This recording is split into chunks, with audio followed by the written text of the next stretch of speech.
From Hollywood, it's time now for Bob Bailey as... Johnny Dollar. This is Dulles Martin. Lieutenant Martin? Yeah, that's right. I got a message you called while I was out and left this number. Yeah. I want to talk to you about the Macormack case, Lieutenant. McCormick? $100,000 burglary out on Long Island back in 1951. I was the officer in charge. Who are you? Insurance investigator. I got a tip that an ex-convict named Joe Panny might have pulled it. I'm at Panny's hotel. Well, let me know how you make out. Say, listen, his room's been torn apart. Every inch of it's been searched. And when I came here tonight, I got socked by a woman with a gun. Give me that address.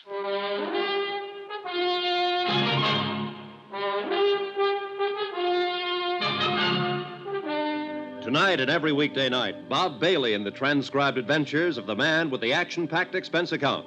America's fabulous freelance insurance investigator. Yours truly, Johnny Dollar.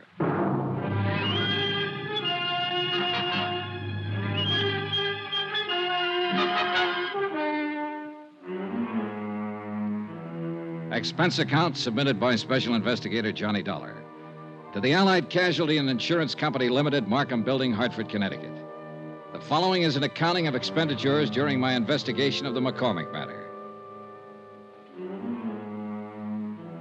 Expense account, item 7, $2, 2 drinks. For myself and Lieutenant Dulles Martin, NYPD. A big, swarthy man who seemed to know what he was about. Martin looked over the damage done by the unknown ransacker of Joe Panny's room, questioned the clerk, who was unable to furnish any helpful information. Then, because Joe Panny was officially a parole violator, ordered a general pickup. We should be able to get our hands on him pretty soon, Dollar. I hope it's that easy, Lieutenant. Any reason why it shouldn't be fairly routine? No, just a feeling, I guess. I don't know. This whole matter's been flimsy. The tip was weak, but it seems to be paying off. Nothing fits, though. I don't quite get all this, Dollar. How'd you come in on this? Old Mike Cairn died up at Sing Sing 2 days ago. Before he went, he told me he believed Joe Panny might have pulled the McCormick burglary. It didn't seem likely then, Panny being a small-time auto thief and whatnot. But now it does, in view of what's been happening lately. Somebody sure wants something Panny might have, judging from that room. I never saw one taken apart better. An expert search job. Yeah. Hey, Lieutenant, when you picked Joe Panny up, I'd like to be in on it.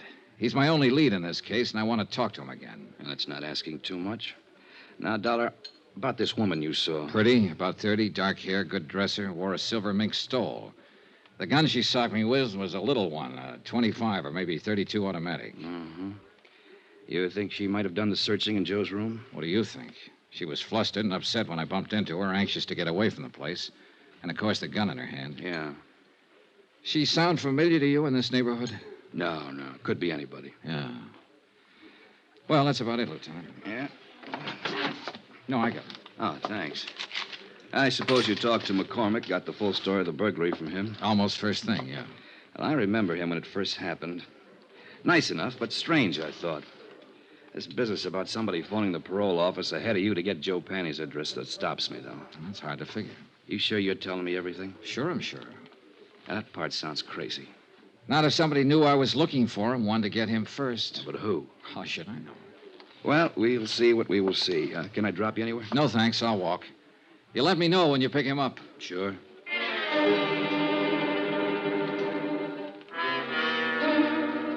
2 days passed, and I didn't hear from Lieutenant Martin. I finally phoned in, and a supplementary had turned up, no leads. Martin had men watching Joe's hotel. His former friends and acquaintances were being checked. Meanwhile, I decided to try and find out who the dark woman in the first stole had been. It seemed pretty obvious that she had just come from Joe's room, that she knew him or was connected with him in some way. So once more, I combed over Joe Panny's file at headquarters, this time looking for a woman's name. The only one mentioned was an ex-wife who had divorced him 6 years before. Her name was Iris Carter. At the Bureau of Vital Statistics, the marriage certificate and record of divorce proceedings gave me a composite picture of an unhappy and turbulent 3-year marriage. It also gave me a general description of Iris Carter that could very well fit the woman I'd seen briefly in the hallway outside Joe Panny's hotel room. There was a 6-year-old address to start on. Eunice? Is that you, Eunice? I said, is that you, Eunice? No, ma'am, I'm not Eunice. Oh, no, you sure ain't. You seen her? I don't know. I really don't know her. Oh. Well, What do you want? I'd like to talk to the manager. I want some information. What's your name? Johnny Dollar. What kind of information are you looking for? Are you the manager? Yes, sir, I am. Well, I'm trying to locate a woman named Iris Carter. She might have used the name Iris Panny. She was married once to a man named Joe Panny. Lived here about 6 years ago. Were you here then? I was. Did you know her? I did. Did you know him? Yeah. He went to jail. Does she live here now? She don't. Do you have any idea where I can find her? I don't. Well, do you happen to know if she ever Why worked do you want her? Just to talk to her. When did she move out? Oh, long time ago. 5 years, maybe. Uh-huh. What's your business? Insurance. Oh. Well, what's up? Oh, nobody around here buys insurance. Well, we don't have to go into that. If you can think of any place I might get a line on her, I'd appreciate it. It seems to me she worked at a bookstore down the street. Down what street? Out there. Block or two down that way. I think she worked there. I don't know. You can try. Thank you, I will. My, you polite. You tip your hat. Say, tell me, do you remember what she looked like? Sort of. Yeah. Well? Oh, about as tall as I am. Nice. Pretty girl. Blonde or brunette? Dark hair. Almost black. Know any of her friends when she lived here? No. No, I couldn't tell you that. Why? Oh, I might look up one of them and ask her about her, that's all. You ask at that bookstore. I think she worked there.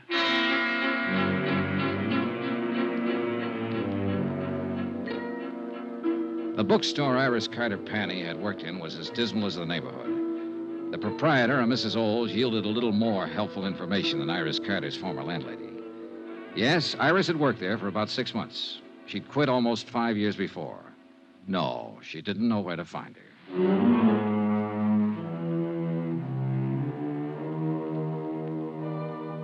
Expense account, item 8, $1.02 lunch. I had it in a neighborhood diner called the Showboat, a place where Mrs. Oles said Iris Carter had frequently eaten. The restaurant manager remembered Iris vaguely. She also remembered Iris's boyfriend. I asked for a description. She did better than that. She gave me his name, occupation, and address. An old rehearsal hall 2 blocks away.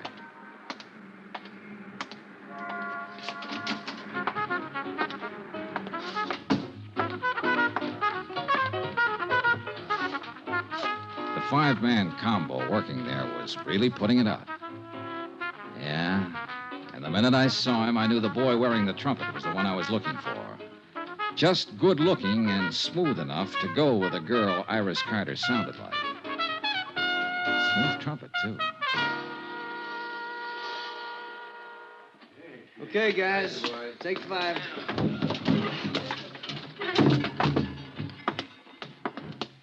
I'm looking for Jack Lang. You found him. I'm Johnny Dollar. Could we talk a minute? That's about all I got, Mr. Dollar. Want to smoke? No, thanks. Oh, man. Gets real tired out about this time of day. Yeah, imagine it does. The way you put it out. Well, everybody to his own racket. What's yours? Insurance investigator. Okay.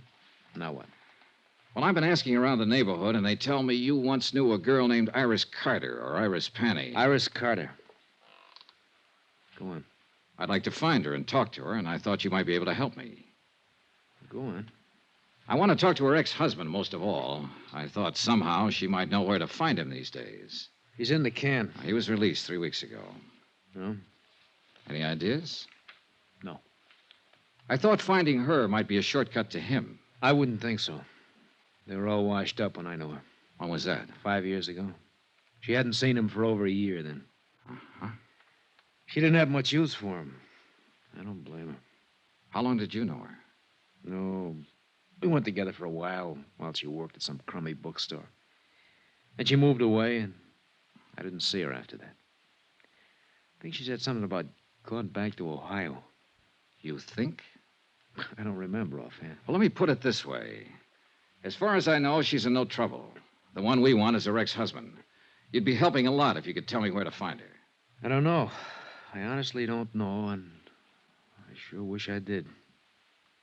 I'd like to find her myself. Why? Well, when she went with me, wasn't any good. I think she just walked out because she was tired of losers. Sick up to here, you know what I mean? Can't blame her. He gave her a pretty bad time. I didn't do much better. But now I got something. It's this little 5-piece outfit. Not much, but something.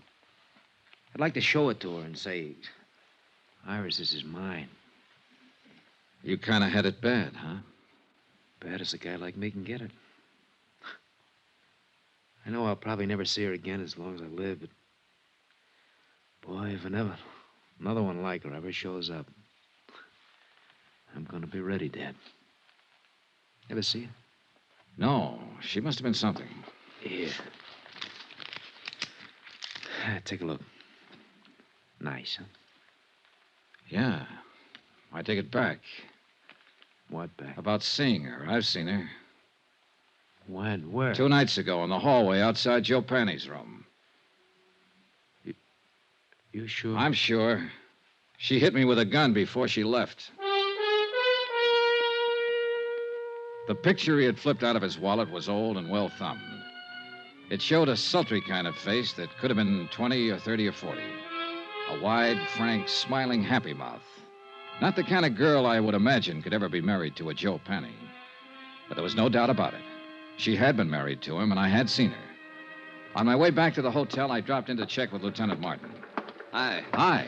Doing any good? Any lead on Joe Penny? Nothing so far. This may take longer than I thought at first. Well, I've been out looking for his ex-wife. I didn't find her, but I found a few people who knew her.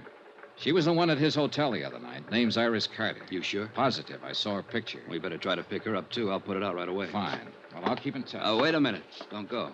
Huh? We had some action here today. Sit down. Thanks. Julian Macormack called up, reported you. He said you came out there bothering him a couple days ago. He said he doesn't want to be bothered. Well, I only talked to him to get his story on the burglary. And I told him as long as you didn't break the law, there was nothing we could do to stop you from investigating. But he didn't like it. He seemed perfectly willing to cooperate with me when I talked to him before. Yeah, well, sometime these rich... Excuse me. Martin here. That's right. Well, how long ago? Okay. Well, they found your boy, Joe Penny. What? Yeah. He's on his way to the morgue. Harbor Patrol picked up his body a couple of hours ago, loaded down with slugs. Some case. And that ain't all, Johnny. Huh? His feet were burnt.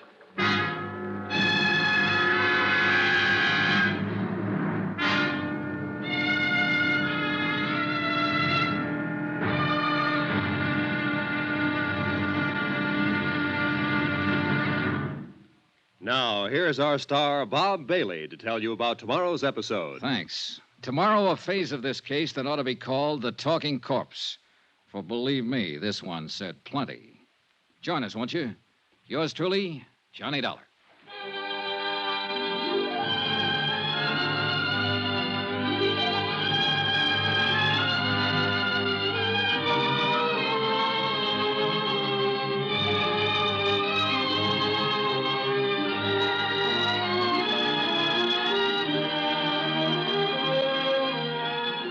Yours truly, Johnny Dollar, is transcribed in Hollywood. Written by John Dawson, the entire production is under the direction of Jack Johnstone.